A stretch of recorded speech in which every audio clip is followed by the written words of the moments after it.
ជំរាបសួរបងប្អូនជួបជាមួយនឹងខ្ញុំបាទថ្មីម្ដងទៀតតែថ្ងៃនេះខ្ញុំមានកលឹះខ្លីមួយចែកជូនដល់បងប្អូនគឺតកតងទៅ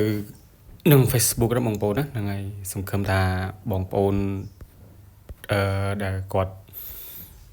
ប្រើទូរស័ព្ទiPhone ឬក៏ដូចជា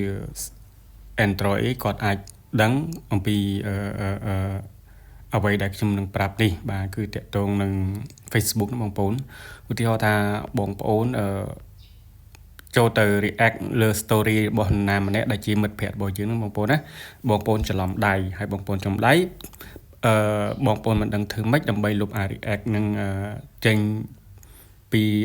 story របស់មិត្តភក្តិរបស់បងប្អូនអញ្ចឹងអូខេអញ្ចឹងថ្ងៃនេះខ្ញុំចង់បង្ហាញអំពីរបៀបដែលយើង undo ឬមួយក៏លុបអ្វីដែលបងប្អូន react នៅក្នុង story របស់មិត្តភក្តិបងប្អូនហ្នឹងចោលអូខេអញ្ចឹងយើងឧទាហរណ៍ខ្ញុំបើក Facebook ខ្ញុំមកបងប្អូនណាអញ្ចឹងបងប្អូនបើកចូល Facebook បងប្អូនមក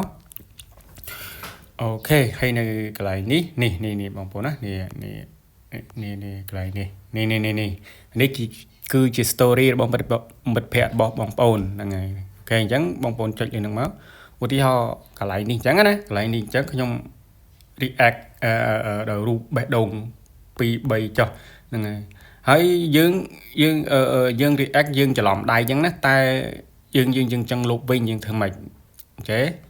អញ្ចឹងអូខេអញ្ចឹងបងប្អូនចូលកន្លែង tray 3នេះបងប្អូនណានេះចុច tray 3នេះមក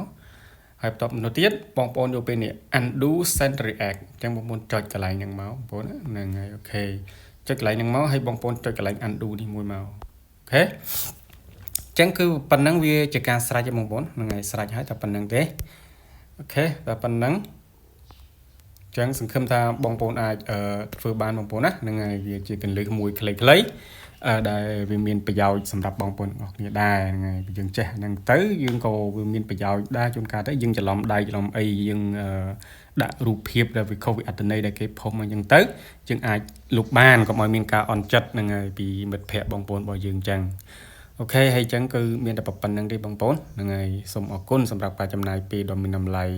តាមដានការបង្ហាញក៏ដូចជាការផ្ដល់ចែកចាយនៃចំណេះដឹងខ្លីៗចែកជូនដល់បងប្អូនដើម្បីបានជាប្រយោជន៍ទាំងអស់គ្នាអូខេអញ្ចឹងអរគុណជំរាបលាហើយឱកាសចូលឆ្នាំថ្មីឧចិតម្ដងសូមជូនពរគោរពជូនពរពីចម្ងាយជូនដល់បងប្អូន